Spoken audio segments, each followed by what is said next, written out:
अस्सलाम वालेकुम नाजरीन, मैं हूं फारूक अब्बास और चैनल है न्यूट्रल बाय जावेद चौधरी। नाजरीन, बहुत ही एक बड़ी न्यूज लेके आपके सामने हाजिर हैं। एक ऐसी खबर है जिसने मुझे तो कम से कम हिला के रख दिया है। जब मैंने देखा और डायनेमिक्स चेक किए तो वाकई ही लगा कि जो बताया जा रहा है वो बिल्कुल ऐसे है।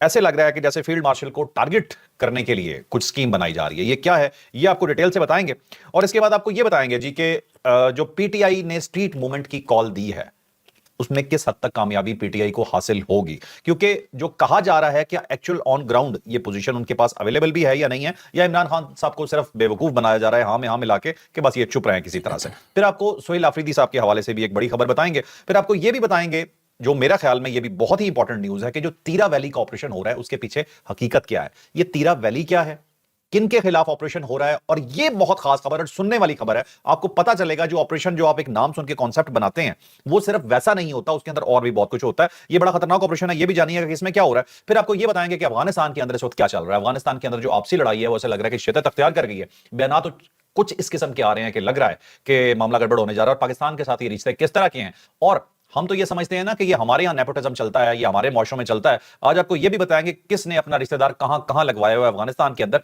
दैट्स व्हाई ये मामले सेटल डाउन नहीं हो रहे पाकिस्तान के लिए, क्योंकि हेटेड लोग इकट्ठे हो गए हैं वहां पे या एक तरह से लगा दिए गए हैं। तो ये बहुत इंपॉर्टेंट स्टोरीज हैं, ये जानिएगा। और आज हमने मदु किया है इसके लिए स्पेशली हमाद हसन साहब को, जो कि एनालिस्ट हैं केपीके और अफगानिस्तान के हवाले से, और इनसे बेहतर इन इलाकों के डायनामिक्स और कोई नहीं जानता। मैं पहले भी कहता होता हूं कि मुझे जब भी कोई प्रॉब्लम हो इस तरह की खबरों के बारे में तो मैं सबसे पहले जो कांटेक्ट करता हूं वो मैं हमाद भाई से कांटेक्ट करता हूं। तो हमाद भाई, सबसे पहले तो आपको बहुत बहुत वेलकम कहते हैं, शुक्रिया सर हमें टाइम देने का। और साथ आपको ये कहूंगी लाइक शेयर सब्सक्राइब करना आप चैनल को बिल्कुल नहीं भूलेंगे। और अगर आप जावेद चौधरी साहब के कॉलम पढ़ना चाहते हैं तो javed.ch.com पे आप वो कॉलम्स पढ़ सकते हैं। तो आप चलते हैं अपने इंटरव्यू की तरफ। तो हमाद भाई, सबसे पहला सवाल जो मैं आपसे करना चाहता हूं वो ये है कि एक फुटेज आई जिसके अंदर हमने ये देखा कि एक साबिक कानून साज जो है अफगानिस्तान के, वो बैठ के मशवरा दे रहे हैं टीटीपी को और ये कह रहे हैं कि आप हमला करें खुदकुश बमबारों के जरिए और टारगेट करें किससे, फील्ड मार्शल साहब को। ये मुमकिन है या नहीं मुमकिन, इसके ऊपर भी थोड़ा सा बात कर दीजिएगा। बजाहिर हमें तो ये लगता है कि इस तरह की चीजें मुमकिन नहीं होती, खाम ख्याली होती है इनकी, लेकिन इरादे कम से कम जाहिर हो जाते हैं कि ये है। दूसरी साइड पे पीटीआई की जो प्रोटेस्ट हुआ है अभी लास्ट लंदन के अंदर, उसकी फुटेज भी हम साथ चला देंगे। उसमें भी क्या हो रहा है कि लोग यही नारे लगा रहे हैं कि इन्हें टारगेट किया जाए। ऐसे लग रहा है कि जैसे टीटीपी, अफगानिस्तान और पीटीआई एक ही पेज के ऊपर आकर अपना दुश्मन फील्ड मार्शल को समझ रहे हैं। क्या कहते हैं इस बारे में? बहुत शुक्रिया फ़ारूक। देखिए, ये जो इंटरव्यू आया है फ़ारसी ज़ुबान में तो इसको कुछ ज़्यादा संजीदा में नहीं लूँगा। उसके कई कई वजूहात हैं। एक तो ये है कि ये शमाल का आदमी है जिसने ये बात की है। तो शमाल और तालिबान के दरमियान बहुत पहले से बहुत वाज़ेह और एक एक्सट्रीम का कॉन्फ्लिक्ट मौजूद है। यानी शमाल में कौन है? शमाल में दोस्तम मलेशिया था। तो दोस्तम और तालिबान के ताल्लुकात क्या रहे माजी में? शमाल में अब्दुल्ला हैं, शमाल में उस्ताद अता हैं। तो शमाल के जितने भी लीडर्स हैं वो शदीद तालिबान मुखालिफ हैं और तालिबान और उनके दरमियान शदीद इख्तलाफात हैं।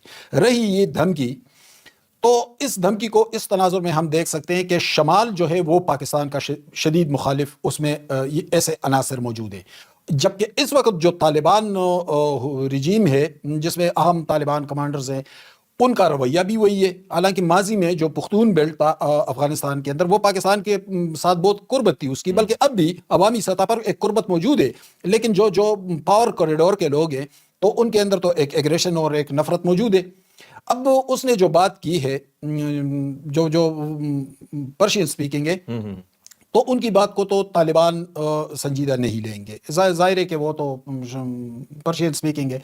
लेकिन जो तालिबान का मजमूई रवैया है उसी तनाजुर में हम मामलात को देख सकते हैं और उससे एक ख़तरे की, एक नफ़रत की स्मेल तो आ रही है। यानी हिंदुस्तान के साथ कुर्बत, फिर वहाँ अफगानिस्तान के अंदर मुख्तलिफ मौके पे तालिबान कमांडरों की तकरीरें, उनके वज़रा का रवैया, तो इस हवाले से हम इसको देख सकते हैं। दूसरी बात पीटीआई के हवाले से, तो देखिए, मैं एक ज़िम्मेदार जमात पर इल्ज़ाम नहीं धर सकता, इतना बड़ा इल्ज़ाम कि वो एक अहम तरीन आदमी को निशाना। लेकिन एक चीज़ तो है और वो ये है कि पीटीआई अपने उन लोगों पर काबू नहीं पा सकी जिन्होंने इमरान खान के लिए, इमरान खान के ख़ानदान के लिए, इमरान खान की जमात के लिए बेशुमार मसाइल पैदा किए। वो या तो यूट्यूबर्स हैं जो बाहर बैठे बहुत कमा रहे हैं, या वो ओवरसीज हैं जो खुद तो लंदन में और न्यूयॉर्क में और कहाँ कहाँ वजीफ़ों पर पल रहे हैं, लेकिन आकर पाकिस्तान के खिलाफ, रियासत के खिलाफ बातें कर रहे हैं। इंडिया हमला करते हैं तो इंडिया की हमायत करने लगते हैं, तालिबान हमला करते हैं तो तालिबान की हमायत करने लगते हैं। तो मैं उनको सियासी कारकुन क्यों समझूं? بالکل ٹھیک ہے. اچھا لیکن اگر انہوں نے پی ٹی آئی کا لبادہ اوڑھ لیا ہے تو یہ میری یا آپ کی ذمہ داری نہیں ہے, یہ پی ٹی آئی قیادت کی ذمہ داری ہے کہ ان لوگوں کو ڈسون کرے. بالکل صحیح. ورنہ ڈسون نہیں کریں گے تو پھر جو بات شمال کا ایک افغانی کر رہا ہے اور وہ بات وہ اپنے مظاہرے میں کر رہے ہیں, پھر ہم یہ پی ٹی آئی کے پلڑے میں خود ڈالیں گے اگر وہ ڈسون نہ کریں. بالکل ٹھیک ہے. اچھا مجھے اس میں ایک چیز سمجھ نہیں آ رہی کہ یہ جو صاحب ہیں جنہوں نے یہ انٹرویو دیا ہے, اس کے اوپر یہ صاف یہ کہہ رہے ہیں کہ آپ کے پاس جو خود کش بمبار ہے نا, یہ ان کے نیوکلیر ہتھیاروں سے بھی زیادہ لیتھل ہیں, آپ انہیں استعمال کریں, ٹی ٹی پی کو مشورے دے رہے ہیں. اب فار ایگزامپل وہاں کوئی دشمن موجود ہے, ادھر ٹی ٹی پی موجود ہے, آپ کو کیا لگتا ہے دور دور تک ان کی کوئی کیپیسٹی ہے ایسی؟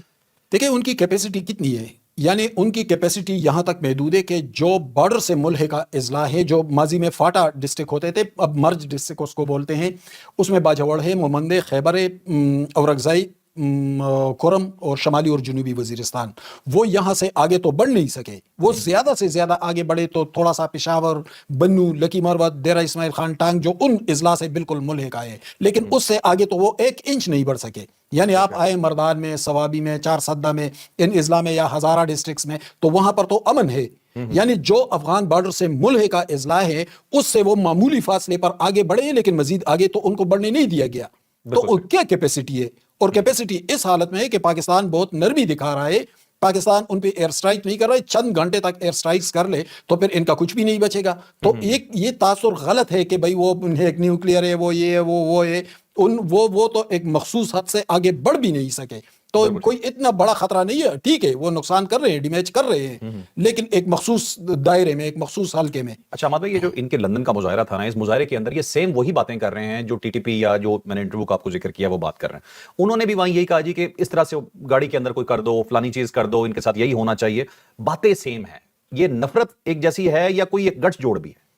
دیکھیں پی ٹی آئی کا رویہ انتہائی غیر ذمہ دارانہ ہے, اور جو جہاں تک میں سمجھ رہا ہوں کئی مواقع آئے کہ پی ٹی آئی کو راستہ دیا جا سکتا تھا, ان کو سپیس دی جا سکتی تھی, لیکن وہ بار بار ان مواقع کو ضائع کر گئے. اور ضائع اس لیے کر گئے کہ دیکھیں ہم صرف اس پر تو نہیں جا سکتے کہ نعرے لگانے والے کتنے ہیں یا سوشل میڈیا پر کتنے لوگ گالیاں دیتے ہیں. ہم تو اسٹیٹ کے انٹرسٹ کو دیکھیں گے, مفادات کو دیکھیں گے, تحفظ اور استحکام کو دیکھیں گے, اور اس کے مطابق بات کریں گے.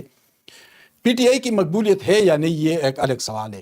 اہم بات یہ ہے کہ پی ٹی آئی کے اندر ذمہ داری کا احساس ہے یا نہیں ہے. تو پہلے تو عمران خان کے رویے میں ذمہ داری کا احساس دکھائی نہیں دیا. اگر وہاں پر ذمہ داری کا احساس کرنے والے لوگ سامنے آئے بھی, جیسے بیرسٹر گور کی مثال لے لیں, تو ان کے ساتھ کیا ہوا, علیمہ خان ایک جارحانہ بیانیہ, یعنی محمود خان اچکزئی ایک سینئر سیاستدان ہے, عمران خان نے ان کو اپوزیشن لیڈر نامزد کیا, اپنی ان مشکل حالات میں اچکزئی صاحب نے ان کا ساتھ دیا, سنبھالا دینے کی کوشش کی. تو جب اچکزئی صاحب اور بیرسٹر گور نے مفاہمت اور مذاکرات کی بات کی اور آگے بڑھنے کی کوششیں شروع کی, تو فوری طور پر علیمہ خان نے اس کی مخالفت کر دی اور کہا کہ کوئی مذاکرات نہیں ہوں گے. اور یہ وہی علیمہ خان ہے جس نے منتخب وزیر اعلیٰ علی امین گلڈاپور کو چند منٹ کے اندر اندر فارغ کر کے گھر بھیج دیا تھا. تو جس پارٹی کے اندر اتنا ڈکٹیٹوریل مزاج ہو تو اس پارٹی سے پھر آپ ذمہ داری کی توقع کیسے رکھ سکتے ہیں؟ ورنہ بھٹو صاحب کو پھانسی ہوئی تھی, ٹھیک ہے ذوالفقار صاحب نے آیا تھا, کچھ چیزیں ہوئی تھی, لیکن وہ تو اتنے تسلسل کے ساتھ نہیں ہوئی. 1986 کو بے نظیر بھٹو لاہور ایئرپورٹ پر اتری تو اس وقت 10 لاکھ لوگوں نے استقبال کیا تھا, لیکن کوئی ایگریشن, کوئی انتقام دکھائی نہیں دیا تھا. آئین و قانون کی بات کی تھی